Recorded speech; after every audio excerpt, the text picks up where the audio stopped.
So a few months ago while I was still in Vancouver, a friend of mine who's also a nurse posted on her Facebook that she caught COVID. And when I read that, my heart absolutely dropped. I was so scared for her because, of course, when you see COVID in the news, you see the worst of it, right? You generally see how many people are dying and how horrible it is. And I know she's been through so much already. And I know she's such a strong girl. And I knew she would get over it. But at the same time, I was so scared for her. So thankfully, she has since recovered. She made a full recovery. She's doing great, which is amazing news. I'm so happy for that.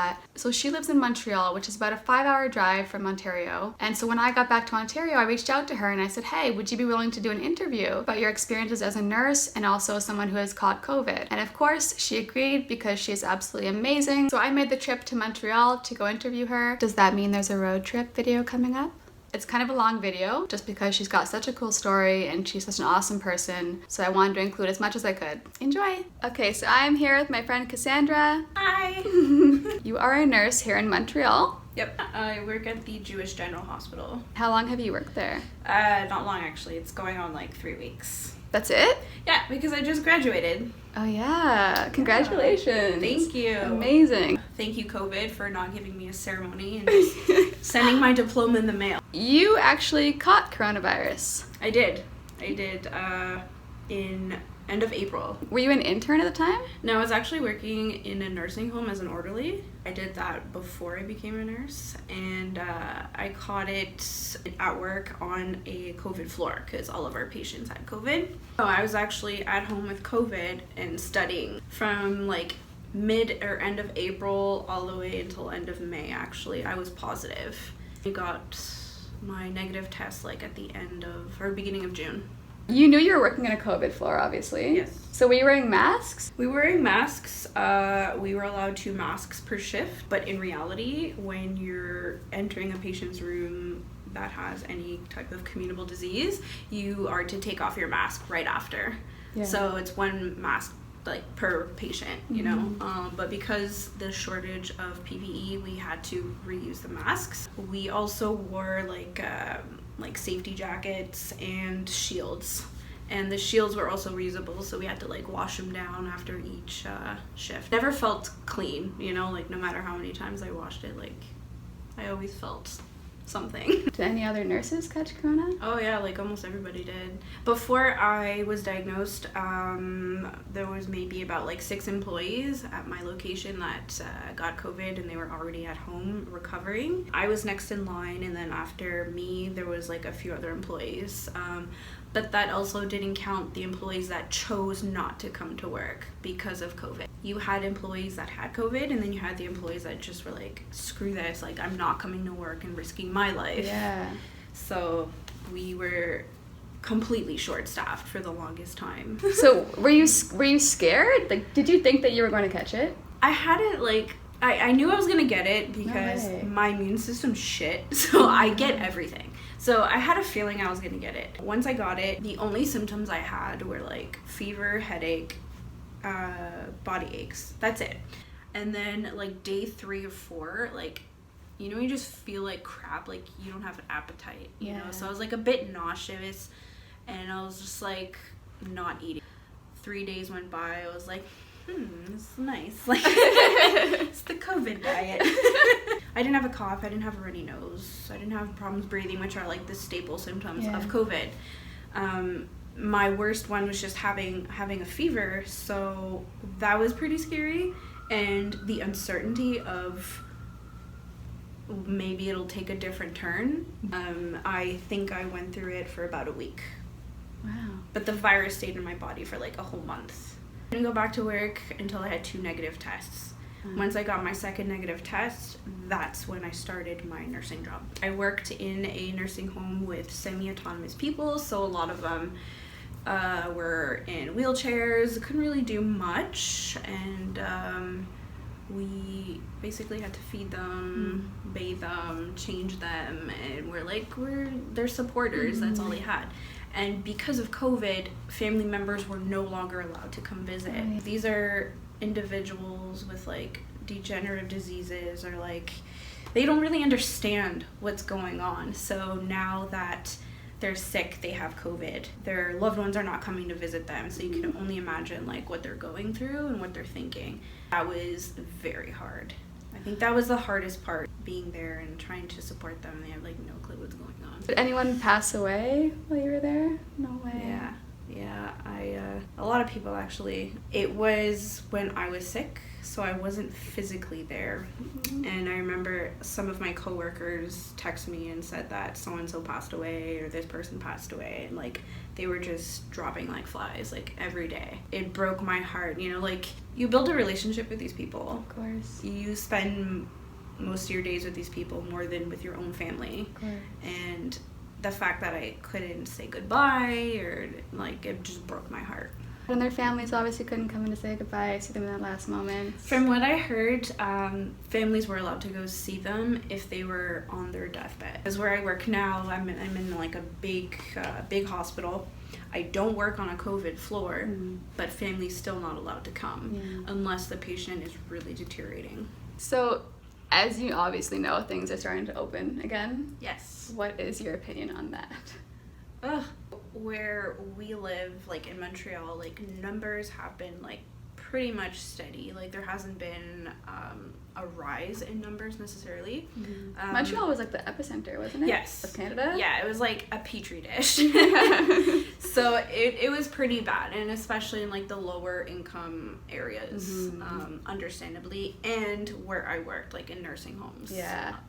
As far as opening things up, I'm kind of like on the fence about it, because I look at the mental impact that this virus has on people, and also physically. So like physically, we want to stay safe. We want to continue washing our hands, social distancing, wearing masks wherever you're in like a public area. Like please continue to do so. However, the isolation has really impacted everyone's mental health, I find.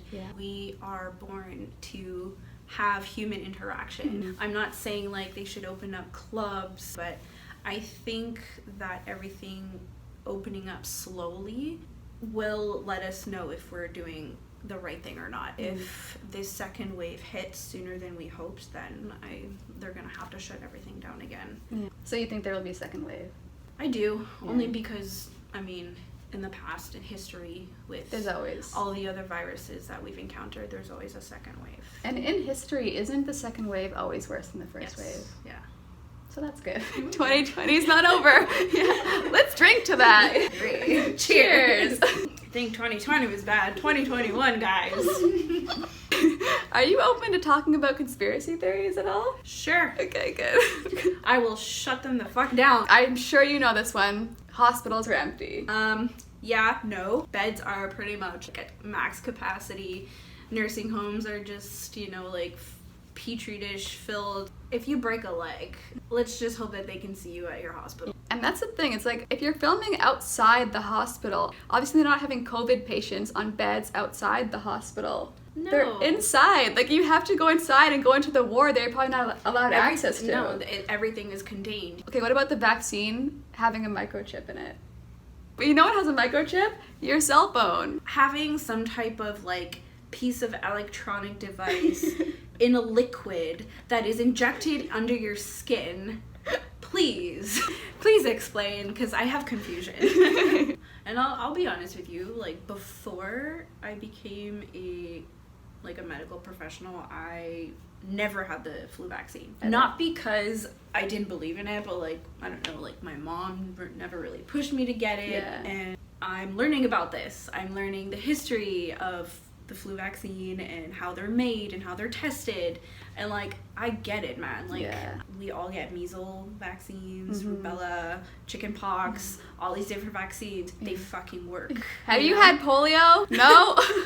Get your fucking vaccine. And then you have like all these Karens like, I'm not vaccinating my kids. I'll vaccinate your kid, Karen.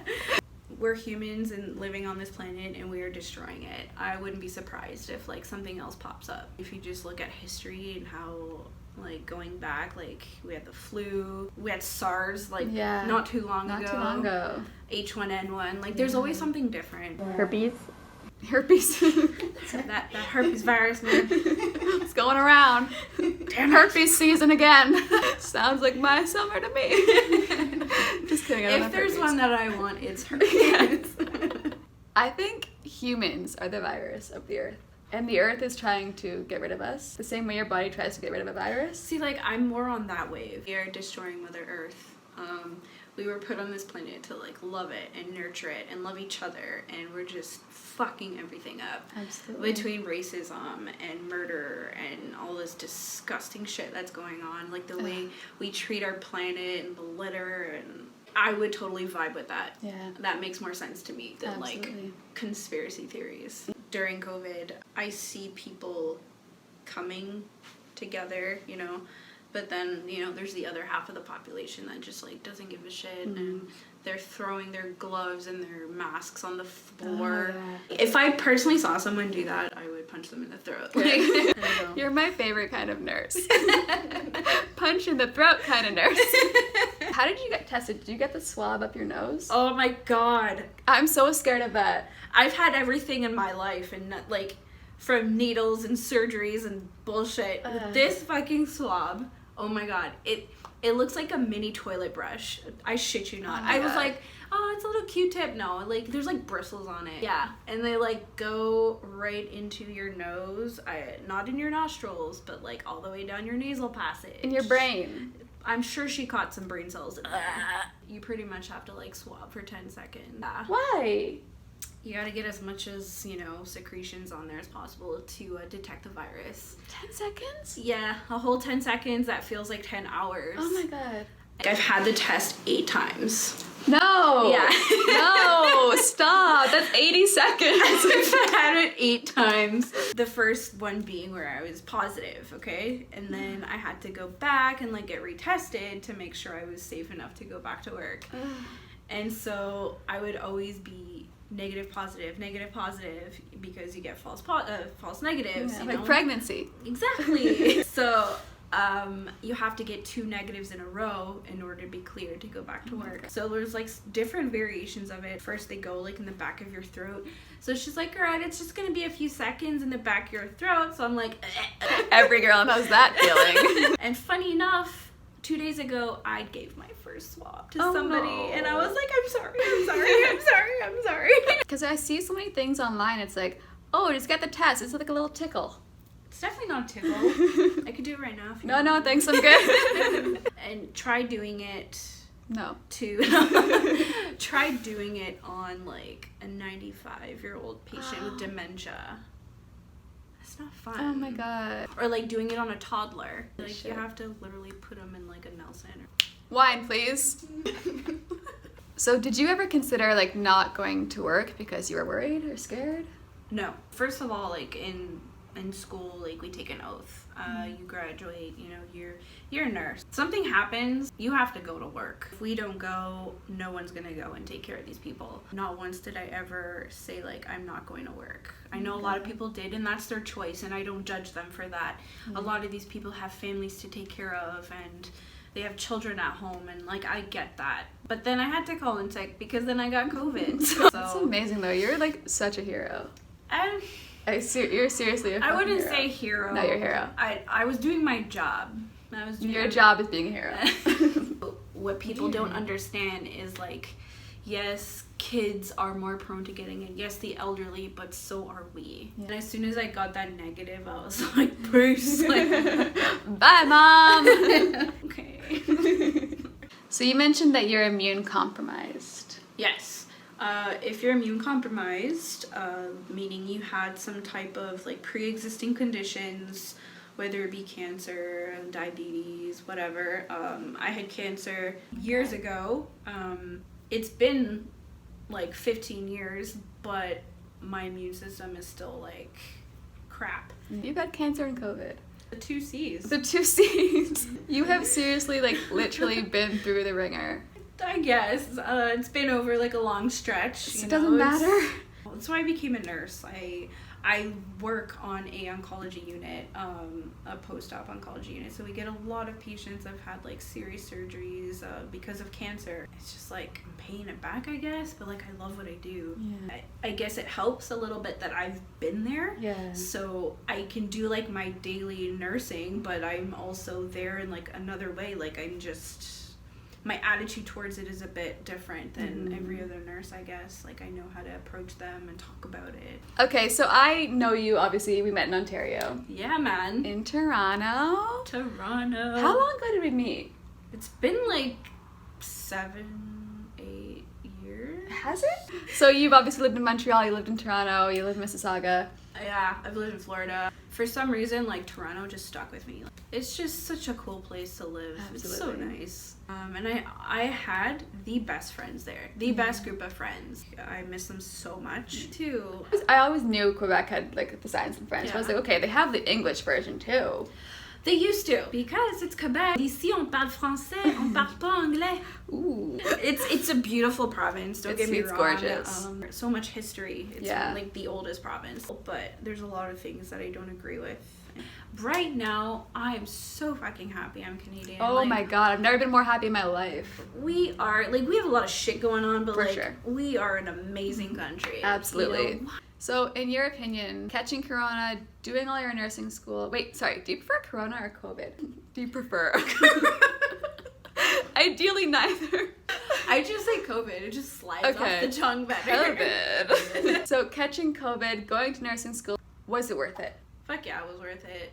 It was totally worth it. I would do it again. Maybe not the COVID part. No, actually, no. I'll take the COVID. Maybe not the nursing school part. It shocked me a bit, like, moving provinces, going back to school, like, it was super hard, but, like, I fucking did it, man. Yeah. Like, I graduated. It's funny, though, because, like, I was born here, and, like, I live here, but when I speak to other Quebecers, I pull out, like, the Quebec accent, but when I speak to other people, I'm, like, French. Quebec French is, like, la la la, le Quebec. Vous êtes tellement belle. What's that mean? You're very beautiful. Oh, thank you. So are You're very you. beautiful. Who's the bell? Quebec. Yeah, French. So you didn't have your actual ceremony for graduation. No, because fuck you, COVID. But guess what? You're gonna have it today. Oh, God. Let's fucking go. Today we are congratulating the 2020 nursing class of Vanier School. We'd like to welcome the valedictorian, the prom queen, the sexiest ass, Cassandra. I'd like to give you this diploma. Thank you. This expensive lei from the dollar store. I got laid. I got laid. These beautiful bottles of wine. Yes!